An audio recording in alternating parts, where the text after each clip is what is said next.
પ્રાથમિક શાળાઓમાં જ્ઞાન સહાયક ભરતી પ્રક્રિયાને વધુ પારદર્શક બનાવવા માટે નિયમોમાં મહત્વના સુધારાઓ કરવામાં આવ્યા છે। જ્ઞાન સહાયક માટે મહત્તમ વય મર્યાદા 40 થી વધારીને 48 કરાઈ છે। ધોરણ 1 થી 5 અને ધોરણ 6 થી 8 માટેની ભરતીમાં ટાટ ઉમેદવારોને પ્રથમ પ્રાથમિકતા આપવામાં આવશે। જિલ્લાવાર ખાલી જગ્યાઓ માટે મેરિટ કમ પ્રેફરન્સના આધારે ઉમેદવારોની પસંદગી કરવામાં આવશે।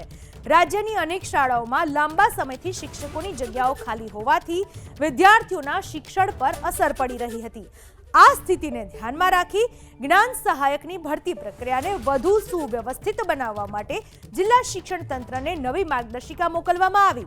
સુધારેલા નિયમોમાં પ્રતીક્ષા યાદી તૈયાર કરવાની જોગવાઈ પણ ઉમેરવામાં આવી છે, જેથી જરૂરિયાત ઊભી થાય ત્યારે ઝડપથી ભરતી કરી શકાય। સરકારે સ્પષ્ટતા કરી છે કે જો સંબંધિત શાળામાં નિયમિત શિક્ષક હાજર થાય અથવા તો બદલીના કારણે શિક્ષકની નિમણૂક થાય તો જ્ઞાન સહાયકની કરાર આધારિત સેવા સમાપ્ત કરવામાં આવશે।